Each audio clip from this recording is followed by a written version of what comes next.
आगे हम बढ़ाते हैं। इस सेशन में हम लोग देखा जाएगा कल इंट्रो हड़प्पा सभ्यता के इंट्रोडक्शन का यानी भूमिका के बारे में हम लोगों ने देखा। इसमें हम लोग देखेंगे हड़प्पन सिविलाइजेशन हड़प्पा सभ्यता का जो भाग 2 है या क्लास 2 है, इसमें हम लोग देखेंगे एक इंडिया के मैप के थ्रू दैट टाइम का, उस समय का है, इस समय का नहीं, जब अफगानिस्तान, पाकिस्तान और बांग्लादेश सब भारत में एक था। संदर्भ सभ्यता के समय की बात हम लोग कर रहे हैं, उस समय का मैप बना करके हम लोग समझने का प्रयास करते हैं। तो इस सेशन में हम लोग देखेंगे कि संदर्भ सभ्यता का जो विस्तार, तो इसका विस्तार हम लोग देखेंगे, यानी संदर्भ सभ्यता का विस्तार, इसका विस्तार देखा जाएगा। विस्तार के साथ साथ हम लोग क्या देखेंगे कि इसका आकार, विस्तार के बाद विस्तार देखा जाएगा और फिर इसका आकार देखा जाएगा कि आकार कैसा था, जो आपसे एग्जाम में पूछ दिया जाता है कि आयताकार था कि वर्गाकार था, यानी स्क्वायर में था अथवा त्रिभुजाकार था, तो ये देख लिया जाएगा। इसके बाद तीसरे पॉइंट पर हम लोग देखा जाएगा इसका क्षेत्रफल। ओके, क्षेत्रफल यानी हम लोग हड़प्पा सभ्यता से संबंधित इस सेशन में इतने पॉइंट पर हम लोग डिस्कशन करेंगे। कितने पॉइंट पर हम लोग डिस्कशन करेंगे? इसके विस्तार पर हम लोग डिस्कशन करेंगे, इसका आकार कैसा था उस पर, और इसके क्षेत्रफल पर हम लोग डिस्कशन करेंगे। 3 पॉइंट पर हम लोग डिस्कशन करते हैं जो आपके एग्जाम के लिए बहुत इंपॉर्टेंट है। यहाँ से 2 प्रश्न आना ही आना है और आता भी है, आप भी देखे होंगे। तो आइए देख लिया जाए। विस्तार में देखा जाए कि संदर्भ सभ्यता जो सिंधु नदी घाटी की सभ्यता के नाम से जाना जाता है, इसका जो है यहाँ पर ध्यान रखना है, पूर्वी स्थल, इसको पूर्वी स्थल भी आप कह सकते हैं। इसका पूर्वी स्थल जो है वह आलमगीर है, आलमगीरपुर है, ध्यान रखना है। और पश्चिमी स्थल पर हम लोग आते हैं, इसका पश्चिमी स्थल हम लोग देखते हैं, तो पश्चिमी साइड या स्थल हम लोग देखते हैं, तो यह है पश्चिमी साइड सुतका गेंडोर है। सुतका गेंडोर है, यह पाकिस्तान देश में पड़ता है। ओके, बलोचिस्तान प्रांत में चला गया, हम लोग डिस्कशन करते हैं।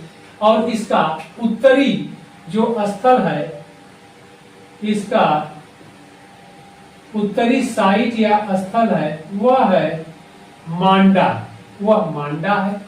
और मांडा कहाँ पड़ता है?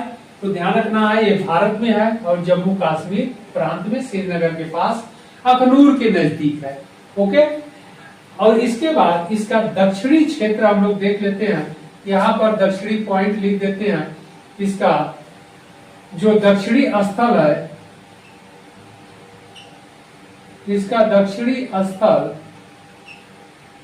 साइट, सबसे साउथ का जो साइट है वो है दायमाबाद। तो ध्यान रखना यह है दायमाबाद, सबसे दक्षिणी स्थल दायमाबाद। अब एक एक करके हम लोग देख लेते हैं। ओके, तो पूर्वी स्थल आलमगीरपुर, तो कहां पर है? अगर राज्य की बात हम लोग किया जाए तो उत्तर प्रदेश में है, राज्य है उत्तर प्रदेश। जिला की बात किया जाए तो जिला है मेरठ में पड़ता है।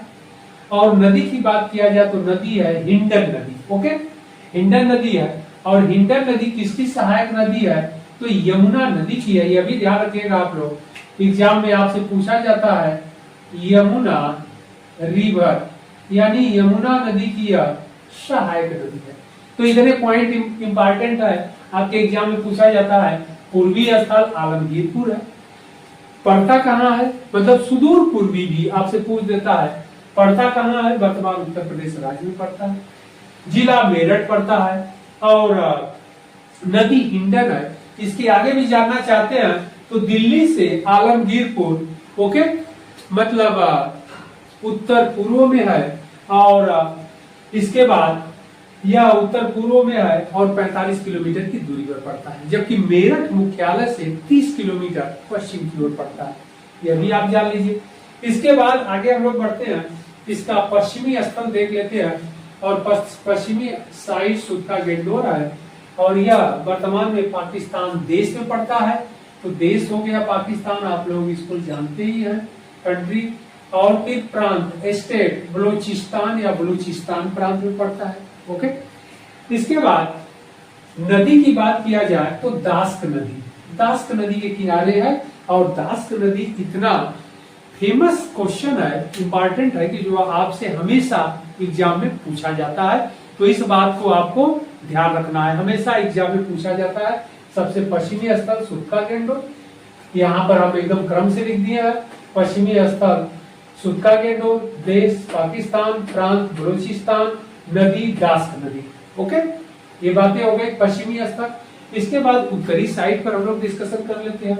उत्तरी साइड जो है आपका मांडा है, ये मांडा पड़ता है। और यह जम्मू कश्मीर राज्य में, देश हो जाएगा भारत, और जम्मू कश्मीर राज्य में श्रीनगर के पास अखनूर के नजदीक यह स्थित है। ओके, कौन? मांडा। और नदी क्या है? नदी पड़ता है चेनाब रिवर, चेनाब नदी पड़ता है। तो यह बहुत ही इंपॉर्टेंट है, चेनाब नदी के किनारे यह स्थित है। ओके, यह भी इंपॉर्टेंट हो गया। इसके बाद इसके साउथ का स्थल देख लिया जाए। साउथ में दायमाबाद, दायमाबाद अथवा इसी का नाम है दायमाबाद, इसी का नाम यहाँ पर मैं लिख देता हूं, इसी का नाम दायमाबाद भी है, दायमाबाद। ओके, बुकों में आपको लिखा मिलेगा, दायमाबाद भी लिखा मिलता है, तो इसको भी ध्यान रखिएगा। तो दायमाबाद अथवा दायमाबाद। और राज्य क्या हो जाएगा? राज्य यानी स्टेट महाराष्ट्र हो जाएगा। डिस्ट्रिक्ट यानी जिला अहमदनगर हो जाएगा। रिवर प्रवरा नदी है, बहुत इंपॉर्टेंट है। प्रवरा रिवर कई बार आपसे एग्जाम में पूछा गया है। तो नदी प्रवरा है। और प्रवरा नदी किसकी सहायक है? तो प्रवरा नदी जो है गोदावरी नदी की सहायक है, ध्यान रखना, गोदावरी नदी की यह सहायक है। गोदावरी नदी में जाकर के प्रवरा नदी मिल जाती है। ओके, तो इतने इंपॉर्टेंट पॉइंट हो गए। पूर्वी स्थल आलमगीरपुर उत्तर प्रदेश राज्य में, मेरठ जिले में हिंडन नदी और यमुना की सहायक है। और पश्चिमी स्थल सुत्का गेंडो, देश पाकिस्तान, प्रांत बलूचिस्तान, दास्क नदी के किनारे।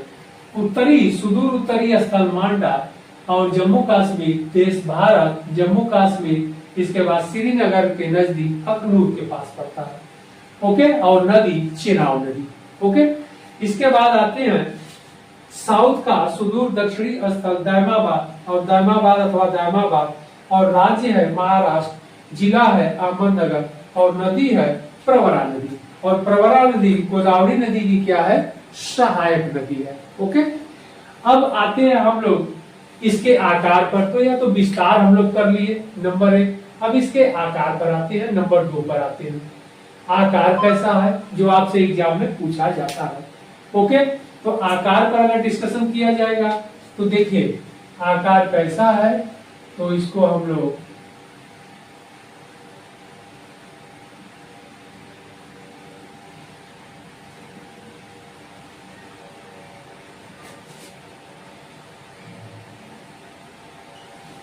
तो यह हो गया इसका आकार। ओके, और यहाँ पर फिर हम बना देते हैं इधर से।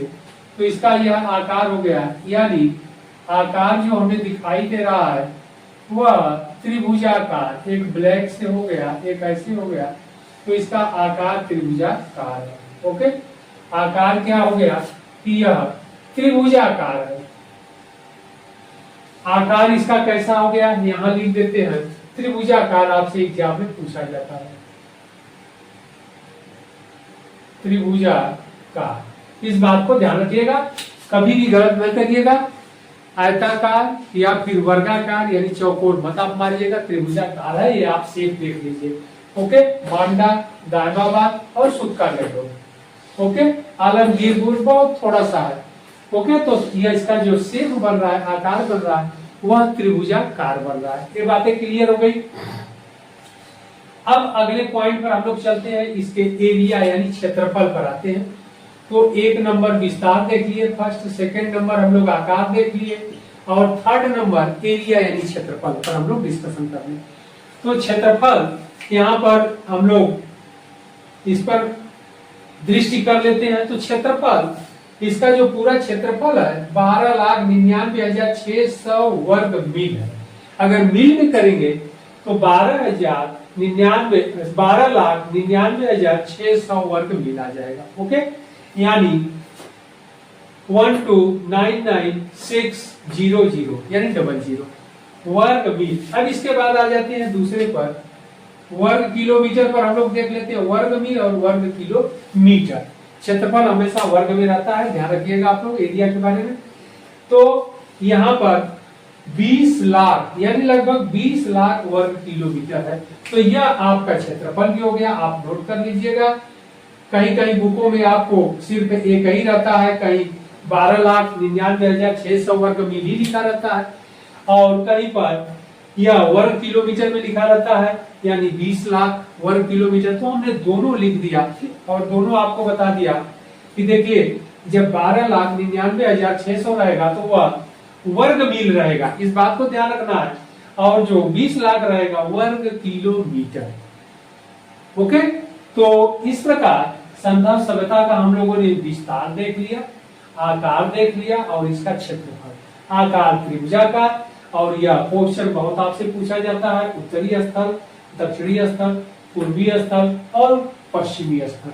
ओके, इसका क्षेत्रफल तो नहीं पूछा जाता है लेकिन आपको जानना जरूरी है, और इसका आकार और इसके स्थलों के बारे में, और यह स्थल किन किन नदियों के किनारे स्थित है यह भी पूछा जाता है, तो बहुत इंपॉर्टेंट है। तो यह जो टॉपिक हम लोग डिस्कशन किए हैं बड़े ही नॉलेजेबल है, तो आप लोग इसको अच्छे से देखिए, और फिर हम लोग अगले टॉपिक को लेकर के डिस्कशन करते हैं। ओके, तब तक के लिए धन्यवाद, जय हिंद, और आप लोग सपोर्ट करते रहिए। ओके।